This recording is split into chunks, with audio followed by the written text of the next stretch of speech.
এই দেখেন 4-5 দিনের বৃষ্টিতে কি পরিমাণ পানি হয়েছে। ময়মনসিংহ দক্ষিণে এটা আপনার এই পাগারিয়া গাং বলে, ঠিক আছে, পাগারিয়া গাং। এই যে দেখেন কি অবস্থা, একবারে অবস্থা অনেক খারাপ, ঠিক আছে। এই যে দেখেন এই আমাদের একটা ফিশারি আছে, এই ফিশারিতে পানি প্রায় 1 ফুট পানি উঠলেই পানিতে তলায় যাবে এমন অবস্থা, একবারে অবস্থা খুবই খারাপ। এবং তাদের এখানে বন্যা হইতেছে, আমরা সবার তাদের জন্য দোয়া করব ইনশাল্লাহ, আল্লাহ পাক যেন বৃষ্টিটা না দেয়। আর আপনি যে মুসলমান দাবি করছেন নিজেকে, সেটা কোন হিসাবে দাবি করছেন? মুসলমান কি কখনো সুদ খায়, ঘুষ খায়, হারাম খায়?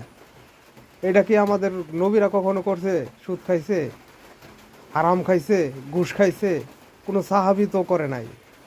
আর আপনি করছেন, আপনি কি নিজেকে দাবি করছেন আপনি মুসলমান? একটা কথা জানতে হবে, ইহুদি কখনো মুসলমানের বন্ধু হতে পারে না।